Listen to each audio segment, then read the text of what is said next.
오늘은 슬기로운 믿음 생활이라고 하는 제목으로 말씀을 나누려고 합니다. 요새 슬기로운이라고 하는 단어가 우리가 아주 자주 접하게 됩니다. 슬기로운 의사생활이라고 하는 그 드라마가 히트를 치면서 슬기로운이라는 단어가 우리 삶 속에 굉장히 가깝게 다가와 있습니다. 슬기로운이라고 하는 그 단어의 의미는 이제 국어사전을 찾아보면 그렇게 얘기합니다. 사물의 이치나 주어진 상황 등을 바르게 판단하여 이를 잘 처리하는 능력이 있는 것. 이것을 얘기합니다. 다시 말하면 우리가 사물 또는 주변의 환경들을 우리가 그 어떻게 작동하는지 어떻게 운용되는지 이것을 잘 이해하고 나는 그것에 대해서 어떻게 반응하고 어떻게 행동해야 되는지 이것에 대해서 잘 알고 또 잘 할 수 있는 능력, 이것을 가진 사람을 바로 슬기로운 사람이라고 얘기한다는 거죠. 슬기로운이라는 단어는 그냥 우리가 세상에서만 얘기하는 것이 아니라 우리의 믿음의 생활 속에서도 적용을 될 필요가 있습니다. 우리가 고백하는 믿음이라고 하는 것은 그냥 단순히 미래에 어떤 일이 일어날 것이다 라고 하는 그런 확신을만을 얘기하지는 않습니다.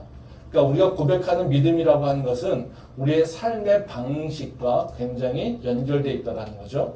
그러니까 우리가 고백하는 신앙 고백은 다른 것이 아니라 하나님이 이 세상의 창조주시며 또 예수님께서 나의 구원주시며 또 지금 이 순간에는 성령께서 나를 지금 나와 함께 하시고 인도하신다라고 하는 것을 고백하는 겁니다. 그러기에 우리는 이제는 하나님이 내 삶 속에 들어왔고요. 그리고 성령과 내가 지금 함께 동행하고 있다는 것이죠. 그래서 예전에는 하나님과 관계없는 삶을 살았다가 이제 내가 믿음을 고백하게 되면 이제 하나님과 관계 맺는 삶을 살게 되는 것이고요. 그리고 하나님과 이제는 같이 동행하는 삶을 살게 된다는 거예요. 그래서 믿음은 단순히 미래에 어떤 좋은 일이 일어날 거라고 하는 확신 이런 것이 아니라 이제 하나님이 나와 함께 하시기에 나는 그 하나님과 동행한다라고 하는 것을 고백하는 것과 같다라는 거죠. 근데 이 동행이라고 하는 것, 하나님과 동행한다라고 하는 것이 말처럼 쉽지는 않습니다. 우리가 하나님과 동행한다라고 하면 그냥 되게 좋은 거 아니겠습니까? 그래서 하나님이 나를 사랑하시고 나를 위해서 모든 것을 준비하시고 나에게 뭔가 이렇게 좋은 선물들을 주실 것이라고 확신하는 것. 이렇게 생각하는 경우가 참 많다라는 것이죠. 그게 틀린 얘기는 아닙니다. 근데 문제는 뭐냐면요. 하나님의 동행이라고 하는 속에는 하나님의 선택도 있지만 나의 선택도 있다는 거예요. 그러니까 하나님이 우리를 위해서 모든 것을 다 준비하셔서 우리는 그냥 가가지고 딱 뭐만 하면 되는 걸로 생각하는데 그렇지 않다는 거예요. 그러니까 하나님이 우리한테 모든 것을 다 결정해 놓고 우리를 이끌어 가시는 것이 아니라 하나님은 계속해서 우리에게 기회를 주시고 또는 선택할 것을 선택의 여건을 주시고 우리한테 선택하라고 결정하라고 얘기하신다는 거죠. 왜냐하면 하나님은 우리에게 자유의지를 주셨기 때문에 그렇습니다. 그러니까 하나님이 동행할 때 우리의 의견과 의사를 무시하는 것이 아니라 하나님은 우리의 의견을 그리고 우리가 스스로 하나님이 원하시는 선택을 할 수 있도록 우리에게 의사결정을 내어주신다는 거죠. 그러니까 우리가 믿음을 생활하면 하나님께 다 결정해 주실 것 같은 그런 생각이 드는데 근데 우리는 실상에서는 계속해서 선택하고 결정해야 되는 부분이 있다는 거죠. 우리가 이 여행을 가면 어떻습니까? 이 패키지 여행 가면 어때요? 되게 편하지 않습니까?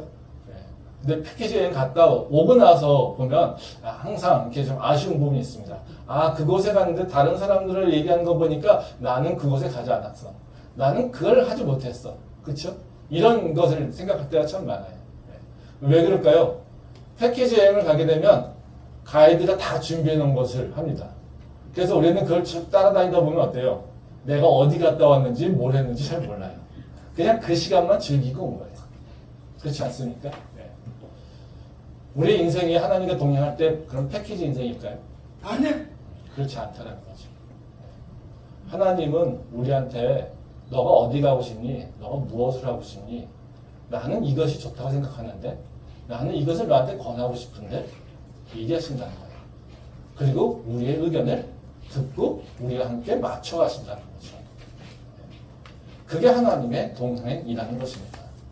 오늘 읽은 말씀은 이제 제자들에게 지금 슬기로운 믿음의 생활을 요구하는 그런 상황이라고 이해할 수 있습니다. 예수님이 부활하신 이후에 제자들에게 나타나시고 증거를 보여주시면서 제자들의 믿음을 회복시켜 주셨습니다. 그리고 제자들에게 예루살렘을 떠나지 말고 이곳에서 하나님이 약속하신 것을 기다리라고 이렇게 말씀하신다는 거죠. 근데 이 제자들이 이 말씀을 듣고서 예수님께서 이 말씀을 하시는 거 보니까 그때가 바로 이스라엘이 회복하는 것을 의미하는 건가? 이렇게 생각이 된다는 거죠. 그래서 예수님께 그렇게 질문합니다. 그때가 바로 이스라엘의 회복을 얘기하는 겁니까? 이렇게 얘기한다는 거죠. 그랬더니 예수님은 그 시기와 때는 관심 갖지 마. 그래도 너희는 기다려. 이렇게만 얘기하신다는 거죠. 사실 이 상황은 우리가 보면 예수님이 앞에 있으니까 되게 그 제자들이 선택할 것이 없는 것 같지만 사실은 제자들에게 있어서는 이게 쉽지 않은 상황입니다. 아마 예수님이 앞에 있지만 그 제자들 마음속에는 굉장히 다양한 고민거리가 있었을 거예요. 이제 예수님이 이미 한번 십자가를 통해서 떠나셨지 않습니까? 그리고 다시 오셔서 부활하셨습니다. 그리고 예수님이 계속해서 자기와 함께 있을 걸로 생각했는데 예수님이 이제 또 떠나신답니다. 그리고 예수님이 떠나시는데 너희들은 그냥 예루살렘에서 기다리고 있어. 이렇게 얘기하신다는 거죠. 그러니까 이 제자들은 어떤 생각이 들까요? 예수님이 지금 기다리고 있으라고 하니까 기다려야 될까? 근데 내가 예수님 없이 무엇을 할 수 있을까? 아마 자기들 마음속에서는 나는 어디를 가야지, 나는 앞으로 이렇게 살 거야. 예수님을 믿고 있지만 나는 자기 나름대로 다 계획들이 있지 않겠습니까? 근데 그거 계획들이 있는 상태에서 예수님이 너희는 딴 데 가지 말고 예루살렘에서 기다려. 내가 약속한 것을 너희에게 보내줄 거니까 그것 때까지 기다려. 이렇게 얘기한다는 거죠.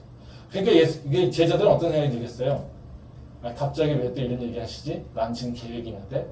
그럼 예수님의 계획이 뭔가 나한테 좋은 건가? 그럼 우리가 정말 기대하고 있는 것들을 지금 예수님께서 이루실 건가? 이런 생각을 하겠죠. 그러니까 그런 생각이 드니까 어떻게 하겠어요?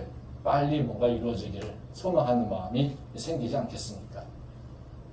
그래서 제자들이 지금 무엇을 해야 될지를 굉장히 고민하고 갈등하는 순간이 바로 예수님이 부활하신 이후에 또다시 승천하시기 전까지 그때 예수님의 그 제자들은 어찌 보면 또 다른 고민, 자기 인생에 있어야 고민이 있었을 거라는 거죠. 그때 예수님께서는 제자들에게 다시 기다릴 것을 권고하시면서 이제 예수님이 권면하신다는 겁니다. 그래서 오늘 이 말씀을 통해서 제가 슬기로운 믿음 생활이 뭘까? 우리가 어떻게 하나님과 같이 함께 동행할 수 있을까? 이런 것에 대해서 좀 생각을 해보려고 합니다. 이제 구체적으로 그러니까 우리가 믿음의 삶을 살아갈 때 어떤 것에 대해서 관심을 가져야 될까? 무엇에 대해서 관심을 가져야 될까? 그리고 하나님께서 우리한테 정말 원하시는 것이 어떤 믿음의 삶을 원하시는 걸까? 그리고 우리가 때로는 답답한 환경에 있을 때 우리가 무엇을 해야 될까라고 하는 이 세 가지 질문에 대해서 같이 한번 생각을 좀 해보도록 하겠습니다. 첫 번째로는요, 우리가 슬기롭게 예수님과 동행하기 위해서 우리가 해야 될 일은 뭐냐면요, 예수님이 우리에게 무엇을 하셨는지에 관심을 가진다는 거죠. 그리고 언제 이것이 이루어질 것인가에 대해서는 사실 관심을 크게 갖지 말아야 된다는 겁니다. 즉, 우리의 신앙생활에서 관심은 뭐냐면요, 언제가 아니라 무엇을이라고 하는 것에 관심을 갖고 우리 삶을 돌아봐야 된다는 겁니다. 말씀 한번 보도록 하겠습니다. 창세기 사도행전 1장 6절부터 8절 말씀입니다. 그들이 모였을 때 예수께 여쭈어 이르되 주께서 이스라엘 나라를 회복하심이 이때이니까 하니 이르시되 때와 시기는 아버지께서 자기의 권한에 두셨으니 너희가 알 바 아니요 오직 성령이 너희에게 임하시며 너희가 권능을 받고 예루살렘과 온 유대와 사마리아와 땅 끝까지 이르러 내 증인이 되리라 하시니라.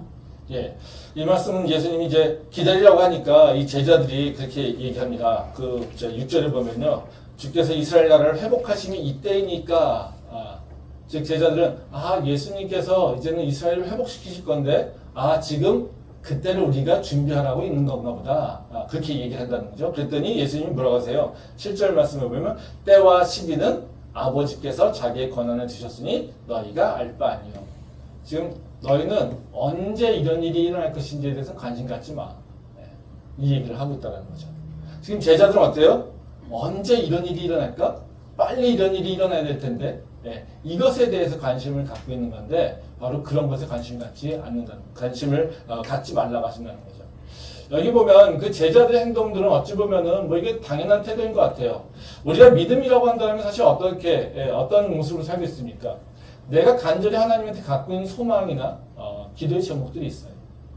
그리고 하나님한테 그걸 뭔가 열심히 기도하고 뭔가 이렇게 바라면서 나갈 때 하나님께서 그걸 빨리 이루어 주시기를 원해요.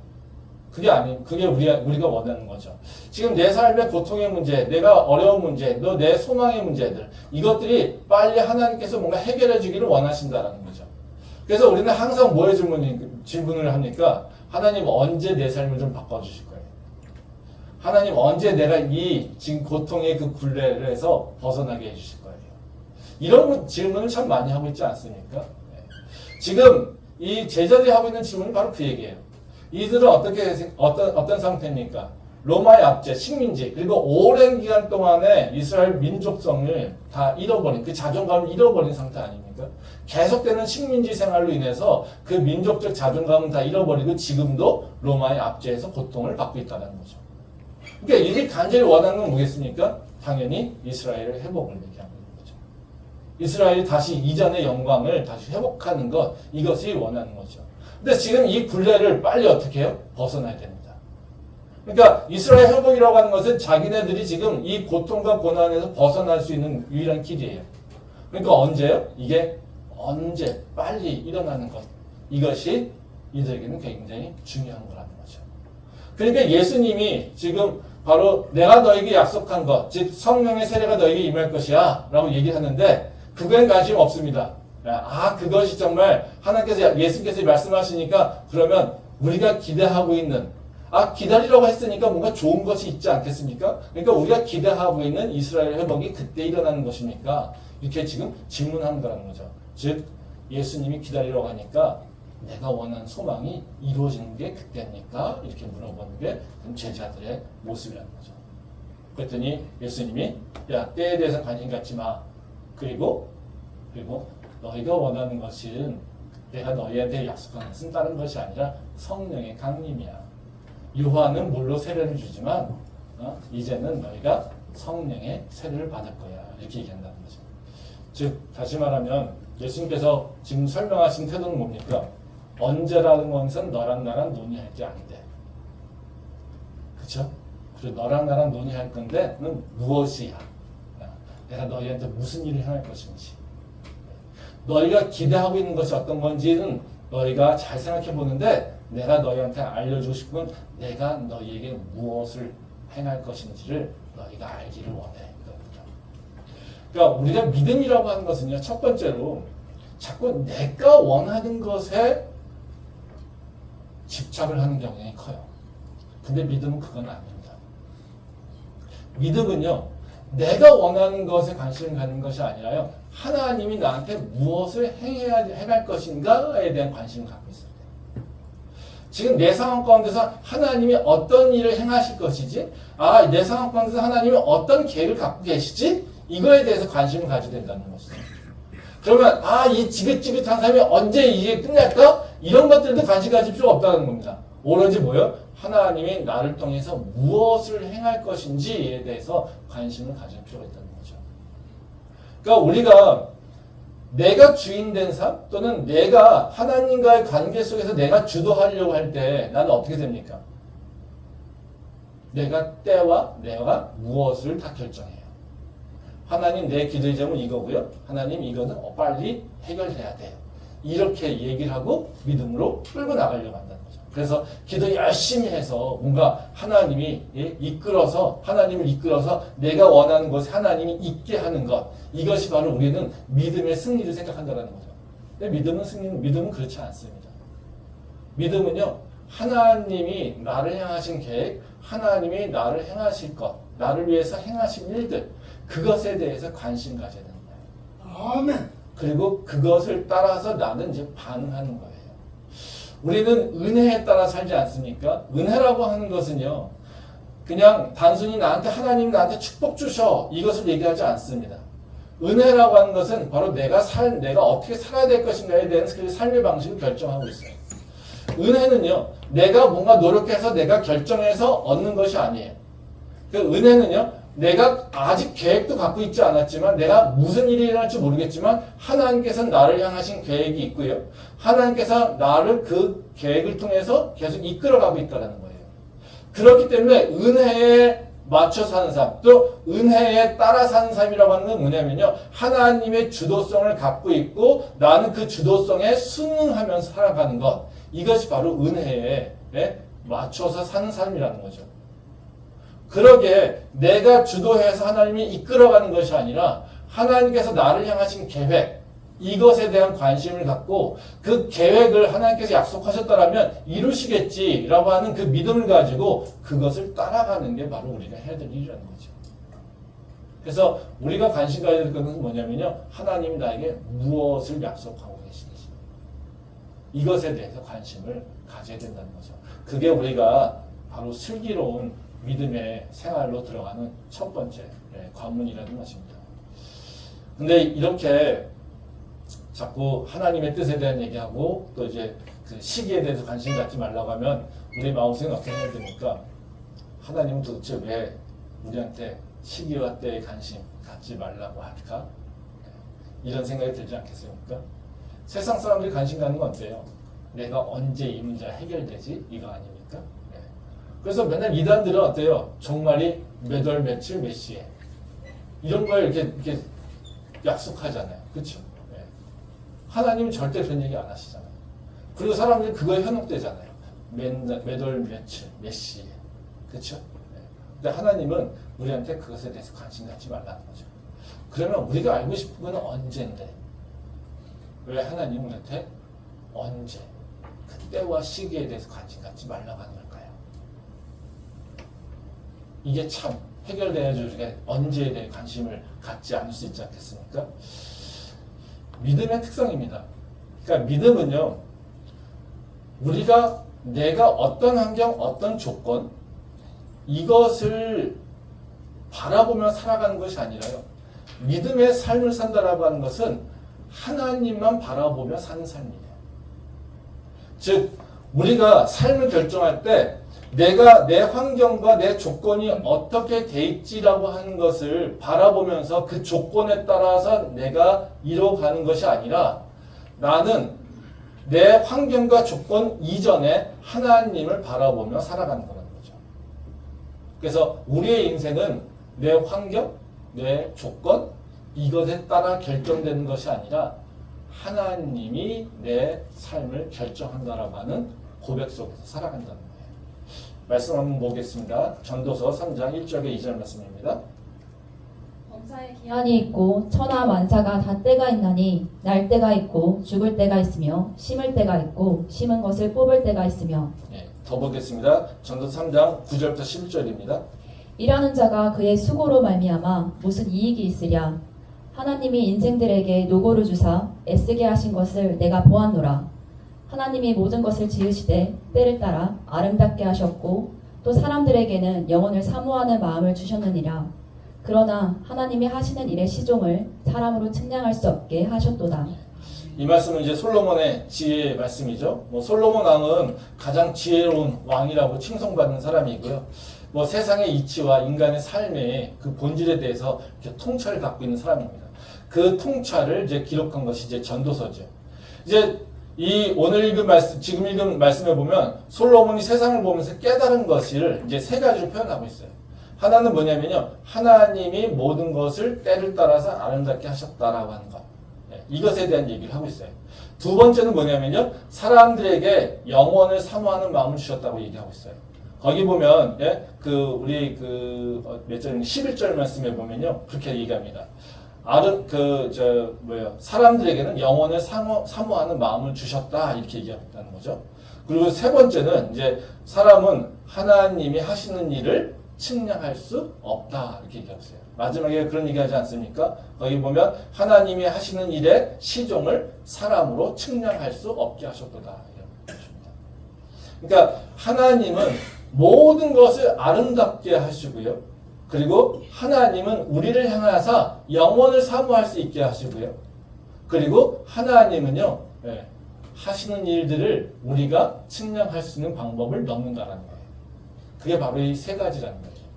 근데 여기서 이제 우리가 갖고 있는 생각들은 좀 다른 것이 있습니다. 우리는 어때요? 우리 시절을 보면서 내 환경을 보면서 어떤 것은 좋고 어떤 것은 나쁘죠. 그렇게 생각하지 않습니까? 여기 이 앞절에 이 전도서 3장 그 앞쪽에 보면 1절, 2절 말씀에서부터 8절까지 말씀해 보면 계속 때가 나와요. 여기 2절, 1절과 2절 말씀을 보면 그런 얘기가 납니다. 범사에 기한이 있고 천하만사가 다 때가 있나니 날 때가 있고 죽을 때가 있으며 심을 때가 있고 심은 것을 뽑을 때가 있다. 한번 보세요. 날 때가 있어요? 죽을 때가 있어요? 이게 똑같이 좋은 건가요? 아니잖아요. 우리 생각해? 날 때는 좋고 기쁜 일이죠. 애기가 태어나면 좋은 거잖아요. 그렇죠? 죽을 때는 슬픈 거잖아요. 나쁜 거예요. 그렇죠? 또 보면 뭐라고 합니까? 심을 때가 있고 심은 것을 뽑을 때가 있고, 그렇죠? 심는 거, 새로운 생명을 심는 거잖아요. 희망이 있잖아요. 그렇죠? 아, 이제 심은 것을 뽑을 때가 있어요. 뭔가 있대. 그러면 이건 우리한테는 이미 결정된 거 끝난 거잖아요. 그렇죠? 우리가 또 기뻐할 때가 있고요, 슬퍼할 때가 있고요, 즐거워할 때가 있고요, 근심할 때가 있어요. 계속해서 전도서 3장 1절부터 8절까지 말씀은 그 말씀이 나옵니다. 근데요, 그런 말씀, 우리가 보기엔 어때요? 어떤 때는 좋은 때, 어떤 때는 안 좋은 때. 근데 이 솔로몬이 얘기한 건 뭡니까? 야, 너희가 생각하기에 좋은 때가 있고, 너희가 생각하기에 안 좋은 때가 있는데, 하나님은 모든 때를 다 좋게 만드시는 분이에요. 너희가 지금 겪고 있는 그때를 모두가 다 아름답게 만드시는 분이 하나님이야. 그래서 이건 다시 말하면 무슨 얘기냐면요. 우리가 지금 뭔가 내가 마음에 안 들어요. 아, 내 인생은 왜 이렇지? 아, 빨리 이 시절이, 이 흑역사가 빨리 지나갔으면 좋겠어요. 이건 정말 내 인생에서 없어져야 돼요. 네. 근데 하나님은요, 지금 뭘 하시고 있는 거냐면, 내가 생각하는 흑역사, 내가 생각하는 정말 기억하고 싶지 않고 빨리 지나갔으면 하는 그 시간. 이 시간이 하나님께서는 나한테 유익이 되는 시간을 바꾸신다는 거예요. 그러니까 너희는 너희의 그때 이것에 대해서 너무 관심 갖고 있지 말라는 거죠. 그리고 또 뭐라고 합니까? 그래서 이것을 어떻게 표현합니까? 네? 하나님이 하시는 일의 시종을 사람이 측량할 수 없게 하신다는 거죠. 우리가 어떻게 해요? 아, 지금은 내 인생엔 희망이 없어.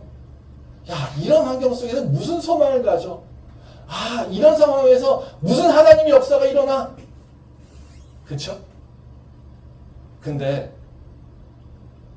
하나님의 일의 처음과 끝, 지금은 이것은 너희가 깨달을 수가 없어. 이겁니다. 너희가 생각하기에 지금 나는 희망이 없다고 하지만 하나님께서는 그걸 희망으로 바꾸시는 거고요. 너희는 좋다고 얘기하지만 하나님은 그걸 오히려 우리가 하나님 다시 만나는 그 고난의 터널로 들어가게 만드시는 것도 있을 수 있고요. 우리가 생각하는 것과 하나님 생각하는 것은 다를 수 있고요. 하나님이 하시려고 하는 일들은 우리의 계산과 우리의 생각으로는 도대체 이해될 수가 없다는 거죠. 아멘.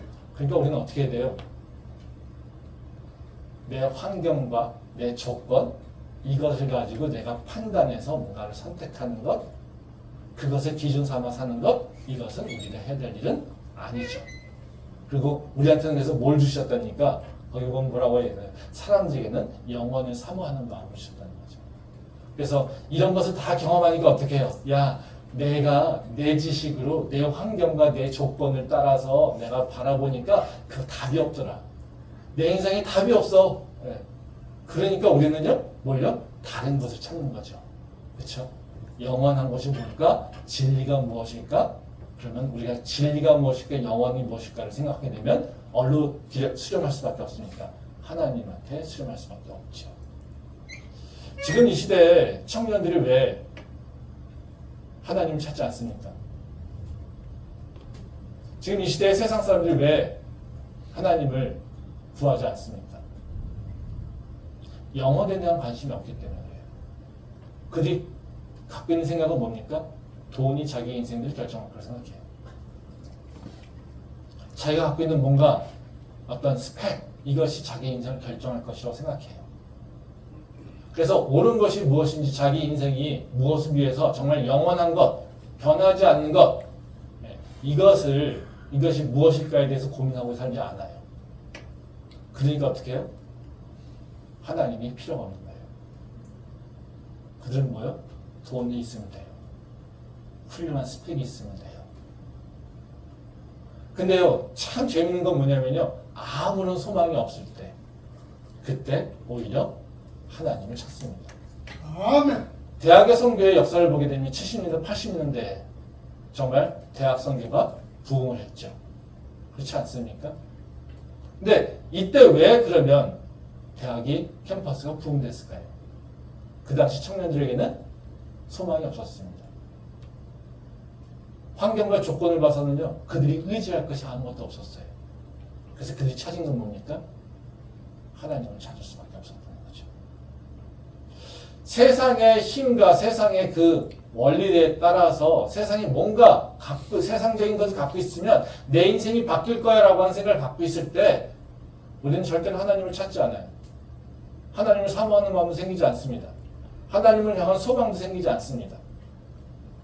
근데요, 우리가 세상 것이라고 하는 것이 정말 유한한 것이고 세상 것이라고 하는 것이 다 한계가 있고 그것이 내 인생을 결정할 수 있는 것이라 결정할 수 없다라고 하는 것을 알게 되면요, 우린 자연스럽게 하나님을 찾을 수 있게 된다는 거죠.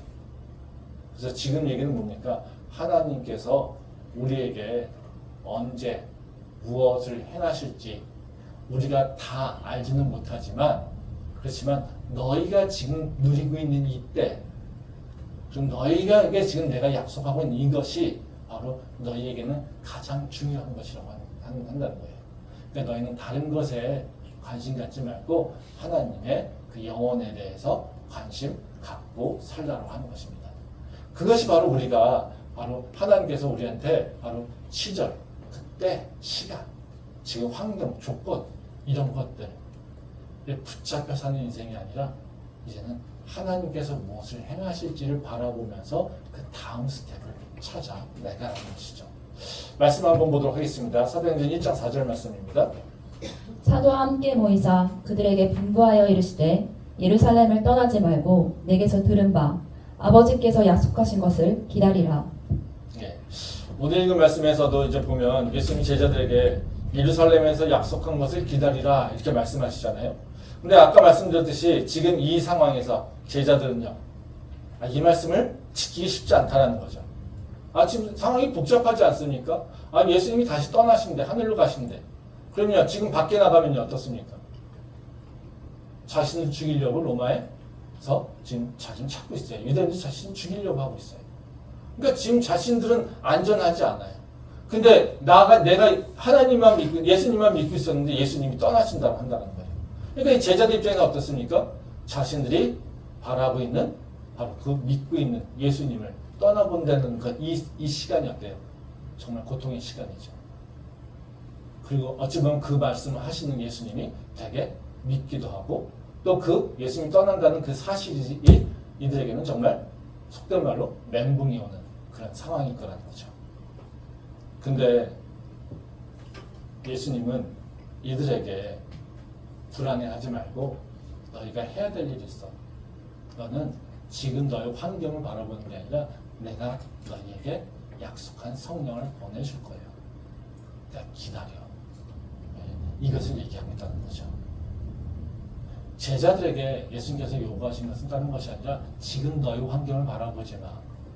내가 너희한테 무엇을 해야 될지 알려주고 있잖아. 기다려. 그러면 내가 약속한 성령을 너희에게 보내줄 거야.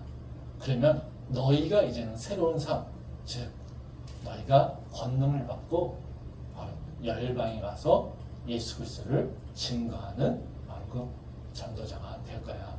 이렇게 얘기를 하신다는 거죠. 이 제자의 모습들은요, 사실 우리의 모습과 동일해요. 예. 우리도 매일매일의 인생이 어떻습니까? 불안하지 않습니까?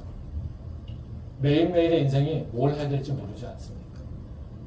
뭘 하고 있지만 마음속에 불안함이 있지 않습니까? 내가 열심히 뭘 하고 있지만 이것이 정말 내 인생이 변화를 줄까? 내가 이렇게 하고 있으면 내 인생이 내일 더 나아질까? 이런 것들에 대해서 확신이 없기 때문에 우리는 계속해서 불안해해요. 그때 하나님께서 우리한테 원하시는 것은요, 너가 지금 무엇을 할지, 그리고 네가 언제나 네 인생이 펼지, 이것에 관심 갖지 말고 내가 너에게 약속한 그 말, 그 약속을 기억하고 살아와. 그러면 너에게 내가 새 역사를 일으킬 거야. 이렇게 얘기하시다는 거죠. 근데 이제 마음속으로도 그런 생각이 들죠. 아, 믿음으로 따라가야지. 그래, 믿음으로 따라가야지. 근데 어때요? 마음속에서 하나님이 약속하지 않습니까? 저는 약속할 때가 참 많아요. 네? 언제까지 기다리시는 거예요? 그냥 나는 가르쳐줬으면 좋겠는데. 야, 며칠 날 이제 너 인생이 새롭게 펼쳐질 거야. 네? 그쵸? 네. 그냥 빨리 가르쳐주고 빨리 그냥 끝났으면 좋겠는데.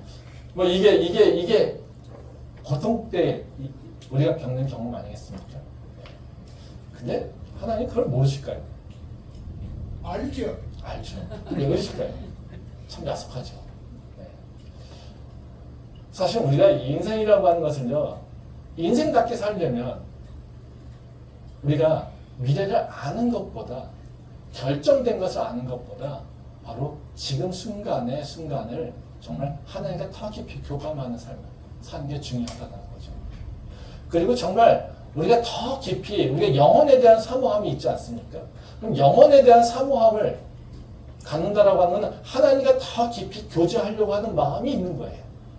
근데 그 하나님과 더 가까워지고 하나님과 더 깊이 교제하려고 하는 마음이 있으려면 우리 삶이 어떻게 될까요? 되게 사실은 다이나믹해야 돼요. 그리고 어찌 보면 우리가 보기에는 스릴이 좀 있어야 되는 부분도 있어요. 평안도 있어야 될 때가 있지만요, 때로는 스릴이 있어야 될 부분이 있다는 거죠. 우리가 이제 그 소설을 읽거나 드라마를 볼 때 보면, 그 끝이 어떻게 될 거라고 하면서 알고 있을 때, 우리는 어때요? 그 드라마가 더 이상 재미가 없죠. 그렇죠? 그 작가가 무슨 생각을 하면서 이렇게 쓰고 있는지 잘 몰라요. 그리고 작가의 그 능력도 우리는 잘 몰라요. 그렇지 않습니까? 근데 우리가 드라마가 어떻게 끝이 될지 모를 때 그 작가가 이끌어가는 얘기들, 그 대사 하나하나를 보면서 우리는 사실 누구랑 얘기하고 있는 겁니까? 작가하고 얘기하고 있는 거죠. 그래서 멋진 대사를 보면 어때요? 와, 저런 대사를 어떻게 쓸 수 있을까? 그 저 대사가 뒤에 가서 이어지는 얘기들을 보면서 저런 상상, 저런 생각을 한다는 것 자체가 너무 기쁘지 않아요. 그런 걸 만난다는 것이 즐겁고 그것이 재미 아닙니까? 그것 때문에 우리가 드라마를 보는 거잖아요. 그렇죠? 우리 인생도 마찬가지예요. 우리 인생이 이미 다 결정됐어요. 그것의 끝을 다 알고 있어요. 그러면 어떻게 해요? 우리는 지금 열심히 살까요? 아니. 안 살아요. 그럼 우리가 지금 하나님을 찾을까요? 아니. 하나님 찾지 않죠. 우리는 절대 하나님을 알아갈 수가 없어요. 그러니까 다시 말하면 우리가 언제 어느 때 언제 이런 일들이 나한테 변화가 일어날지를 알고 있다면 우리 삶에서는 변화가 내 안에서 일어나는 역동성은 없더라는 거죠. 하나님이 우리한테 기대하는 건 뭐냐면요, 로봇가 아니에요. 하나님은 우리와 인격적으로 계속 교제하기를 원하세요. 우리가 하나님을 찾고요, 하나님이 우리에게 주신 것을요, 우리는 기쁨을 받아들이고 감사함을 받아들이고요, 또 그러기에 우리는 하나님을 더 깊이 나가려고 하나님께 더 간구하고 나가는 것, 이것이 바로 하나님과 우리가 맺어야 될 관계라는 거죠. 근데 우리가 언제 계속해서 무슨 일이 일어날 거라는 것을 알게 되면 우리는 그때부터 어떻게 해요? 영혼에 대한 사모함이 없어지게 됩니다. 즉 하나님께서 우리를 향하신 그 계획, 영혼을 사모하는 그 마음이 우리한테 사라지게 된다는 거예요. 즉 우리는 살아있지만 살아있는 인생이 아니고요, 인생을 살고 있지만 그 인생이 내가 살아가는 인생이 아니라는 거죠. 즉 나의 인생이 안 된다라는 거예요. 이런 인생이 좋은 인생이겠습니까? 아니. 절대 좋은 인생이 아니죠. 이건 이해하는 게 쉽지는 않습니다.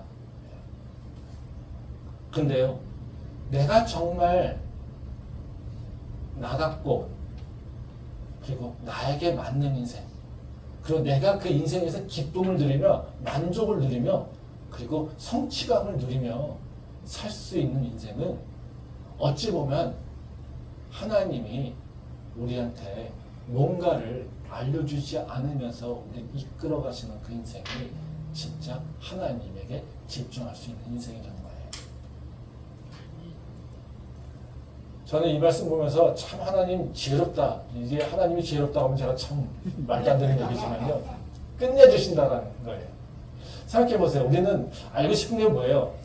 언제 무엇이 이루어질까잖아요. 그렇죠? 두 개를 다 알려주시지 않으면 어떻게 해요? 우리는 정말 살기 힘들어요. 그렇지 않습니까? 네. 근데 하나님이 우리한테 알려주시는 확실한 거 있죠. 무엇을은 알려주고 계시죠. 무엇을은. 내가 너를 구원했고 내가 너와 함께 할 것이고 내가 너를 이제는 지키고 인도할 거야. 이거예요. 이것은 확실하게 약속하셨어요. 그렇죠? 근데 지금 너에게 어떤 변화가 일어나는지 언제라고 하는 것을 알려주지 않았어요. 그럼 우리가 어떻게 될까요? 우리가 믿음이 있으면 어때요? 내 환경이 어떤 환경이라도 하나님께서 행하신 그 끝을 내가 알고 있어요. 그렇죠? 그러면 우리가 끝을 적어도 알고 있다라면 그 진행 과정은 모르지만 끝을 알고 있다면 어떻게 해요? 우리는 적어도 불안해하지 않을 수 있어요. 이게 큰 선물 아닙니까? 근데 우리가 적어도 이것이 어떻게 진행되는지를 모르기 때문에 우리는요, 그 끝을 향해서 건강하게 살아갈 수 있는 그 길들한테 열린다는 거죠. 그래서 하나님께서 우리한테 바로 언제 그리고 어느 때에 어떤 일이 일어날 것인지를 알려주시지 않는 이유는요, 바로 우리가 우리다운 삶을 살도록 그리고 우리의 인생이 정말 하나님과 더 깊은 교감을 가지며 살도록 하나님께서 만들어 놓으신 어쩌보면 그 시스템이라는 거죠. 그러기에 우리는 언제가 아니라 하나님께서 무엇을 나한테 행하실 것인지 그 약속을 기억하며 사는 것이 바로 우리가 마땅히 살아야 될 삶의 모습이라는 것입니다. 그런 지혜가 우리 안에 있기를 소망합니다. 마지막으로요. 그럼에도 불구하고요. 우리는 답답할 때 있지 않습니까? 그러면 내가 하나님이 나를 인도하시는 방향성은 뭐지? 이걸 알고 싶을 때 있잖아요. 그렇죠? 아, 분명히 마지막 끝에 하나님께서 내가 하나님 앞에 섰을 때 분명히 나를 구원하실 거고 예수 그리스도의 보혈로 나를 정결케 하셨기에 나를 의롭다고 칭할 것이고 나를 이제는 천국의 보좌에 나를 앉히실 거야. 이것은 우리가 알고 있어요. 그렇죠? 네. 그러면 근데 내가 이 길을 어떻게 가고 있지라고 하는 거 그리고 내 인생에 어떤 일들이 내가 겪으면서 갈 것인가를 내가 알고 싶어요. 그렇죠? 네. 그러면 이거를 하나님께서 비밀로 삼아 놓으실까요? 그렇지 않아요. 우리가 이걸 알고 싶을 때는 하나님께서 분명히 우리한테 그걸 알 수 있는 방법도 주셨어요. 우리가 만약에 하나님, 내 인생에 지금 어떤 경로의 삶, 지금 내가 이 순간에는 무엇을 해야 될까요? 라고 하는 것을 알고 싶다면 우리는 뭘 해야 될까요? 다른 것이 아닙니다. 하나님의 섭리라고 하는 것을 기억하면서 그 하나님의 섭리 속에 내 삶을 다시 비춰보는 거예요. 그게 바로 우리가 해야 될 일입니다. 말씀 보도록 하겠습니다. 사도행전 1.5절 말씀입니다. 요한은 물로 세례를 베풀었으나 너희는 몇 날이 못되어 성령으로 세례를 받으리라 하셨느니라. 또 8절 보도록 하겠습니다. 오직 성령이 너희에게 임하시면 너희가 권능을 받고 예루살렘과 온 유대와 사마리아와 땅 끝까지 이르러 내 증인이 되리라 하시니라. 한 줄 더 보겠습니다. 사도행전 2장 1절과 2절 말씀입니다. 오순절 날이 이미 이름에 그들이 다 같이 한 곳에 모였더니 호련히 하늘로부터 급하고 강한 바람 같은 소리가 있어 그들이 앉은 온 집에 가득하며. 이제 이 말씀은 예수님이 제자들의 그 미래에 어떤 일이 일어날 것인지에 대해서 이제 가르쳐주고 있는 말씀이에요. 근데 이 말씀을 보게 되면 되게 순차적이에요. 여기 보면 제자들이 이제 곧 성령으로 세례를 받을 것이다. 이제 세례를 받으면 너희가 권능을 받게 될 거야. 그래서 열방으로 나가 예수님의 그 증언자가 될 것이야. 이렇게 말씀하신다는 거죠. 그리고 약속하신 대로 오순절이 이르렀더니 예수님께서 약속하신 대로 제자들에게 성령이 임했다는 거예요. 그래서 이 말씀이 흘러가는 걸 보게 되면요. 어디를 계속해서 향해 가고 있어요? 바로 오순절이라고 하는 그날을 향해 가고 있다는 거예요. 즉 내가 너희한테 성령세를 줄 것이고 성령세를 받게 되면 너희가 변하게 될 것이고 그것이 너희가 언제 일어날지 모르지. 근데 내가 곧 이룰 거야. 그랬더니 제자들은 계속해서 그 말씀을 믿고 기다렸어요. 그러니까 그 기다리는 중에 어느 때가요? 오순절이 이르렀더니 이렇게 지금 얘기하고 있다는 거죠. 그리고 그때 호련히 하늘에서 불같은 것이 임하셔서 제자들에게 성령의 세례가 임했다는 것이죠. 이것은 굉장히 어떻게 해요? 계획이 없는 것이 아니라 계획이 차근차근 순차적으로 일어나고 있다는 것을. 그리고 그 때라고 하는 것도요. 즉 하나님께서 계획 없이 그냥 내가 언제 이런 일을 행할지는 몰라. 그것이 아니라 나는 언제 너희를 위해서 이런 일을 행할 것이라고 하는 것을 미리 계획하고 있는 것을 지금 성경에서 보여주고 있다는 거예요. 그래서 우리는 언제를 모르지만 하나님은 어떻게 해요? 언제가 이미 결정되셨고요. 그리고 언제라고 하는 것이 하나님의 계획 가운데 있다는 거예요. 그럼 왜 오순절이냐? 뭐 이런 것도 생각해 볼 필요가 있겠죠. 예. 바로 이것이 바로 하나님께서 그 특정한 날을 행하신 이유는 분명한 이유가 있겠죠. 그렇죠? 예. 바로 그런 부분들 속에서 이제 거기에는 왜 그런 일을 했을까라고 하는 것은 뭐겠습니까? 하나님이 이끌어 가시는 계획이 있다라는 것이죠. 그래서 우리가 하나님이 언제, 즉 몇 월, 며칠, 몇 시 이것에 결정한 상태를 우리한테 알려주시지는 않지만 우리는 하나님이 이끌어 가시는 그 과정 속에서 보면 하나님이 언제쯤 그런 일을 행하실 것인지에 대해서 우리는 알 수 있다는 거예요. 적어도 믿음의 감각으로 우리는 알 수 있다는 거예요. 말씀 한 번 더 보겠습니다. 누가복음 12장 54절 55절 말씀입니다. 또 무리에게 이르시되 너희가 구름이 서쪽에서 이는 것을 보면 곧 말하기를 소나기가 오리라 하나니 과연 그러하고 남풍이 부는 것을 보면 말하기를 심히 더우리라 하나니 과연 그러하니라. 예. 이 말씀은 이제 예수님이 제자들에게 그 청지기가 어떻게 살아야 될 것인지에 대해서 얘기를 해주고 있는 말씀이에요. 뭐 외식하는 자들이 막 그냥 자기 마음대로 살고 있으니까 예수님 나 두렵지 않냐? 뭐 이런 얘기하시면서 그 마지막 때를 얘기하시는 말씀이 바로 이 말씀입니다. 근데 여기서 보면 뭐라고 하는 게 예수님이 야 너희가 때를 분간하지 못하느냐? 야 너희가 그 서쪽에서 구름이 서쪽에서 오는 것을 보면 앞소나기가 올 것을 알고 있잖아.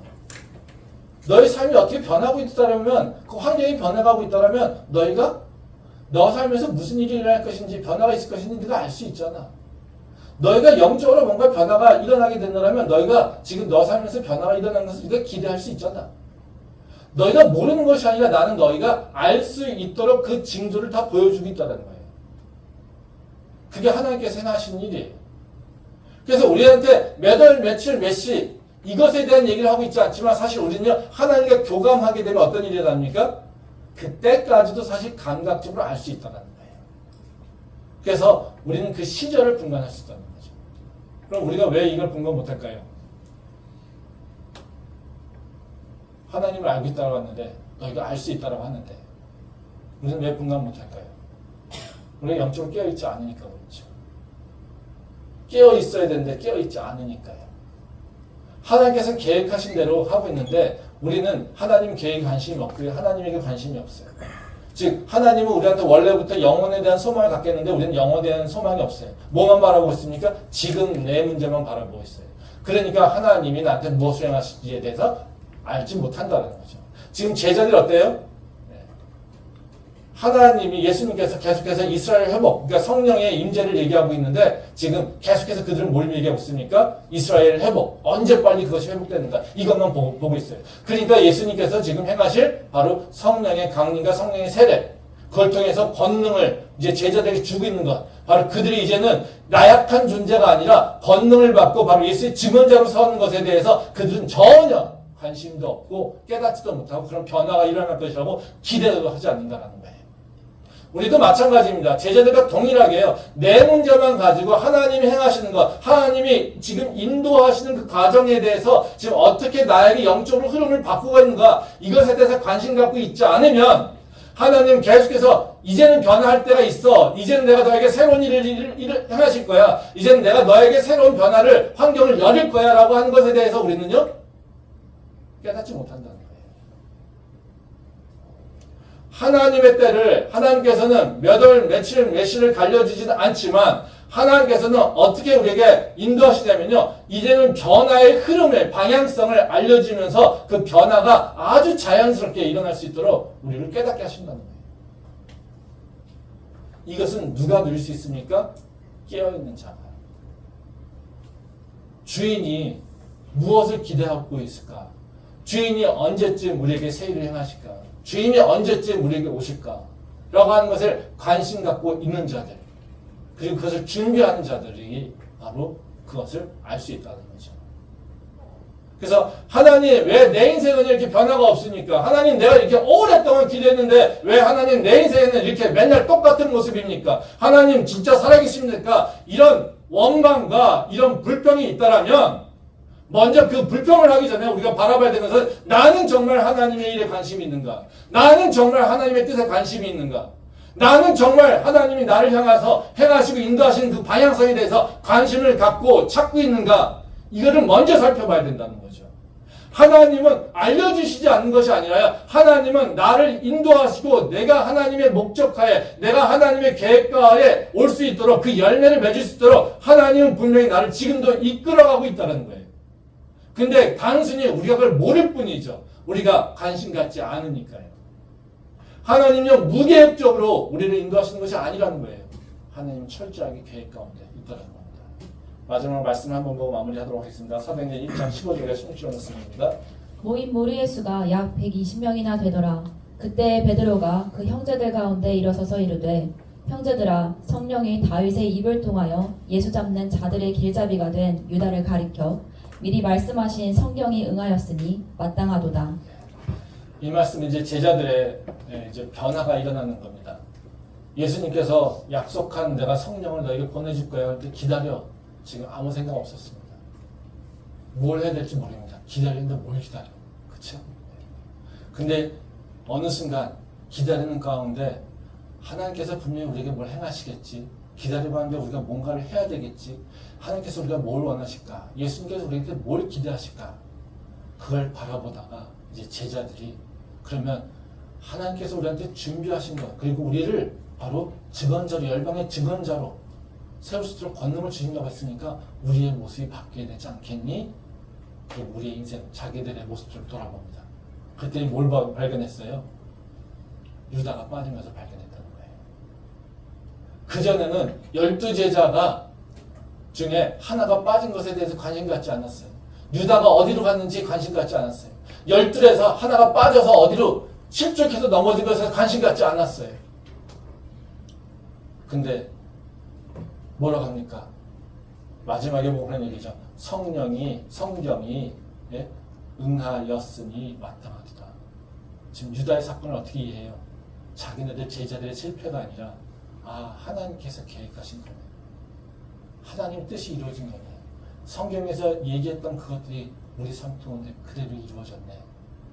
그러니 우리는 이제 그것을 다시 회복하는 것을 준비해야 되는구나 하면서 맞대를 세운다는 거예요. 즉 이들이 맨 처음에는 나의 회복, 내 삶은 어떻게 되지? 예수님이 떠나신다는데 어떻게 할까? 이거에 대한 고민을 갖고 있다가 내가 너희에게 성령의 세례를 줄 거고 너희는 이제는 성령의 권능을 받고 변화될 거야. 이 얘기를 듣는 순간 이제는 이들이 하나님에 대해서, 예수님에 대해서 새로운 생각을 갖고 계획하게 된다는 거예요. 그리고 하나님 계획대로 다 이루어지셨네. 그러니 우리의 인생도 계획대로 이루어지겠네. 그러니 예수님께서 우리에게 말씀하신 대로 기다려야 되는 거고, 그 기다리는 가운데 우리는 우리의 모습 다시 재정비해야 되는구나. 이것을 깨닫고 하신다는 거죠. 이게 바로 지혜로운 자의 삶의 모습, 지혜로운 믿음의 생활이라는 겁니다.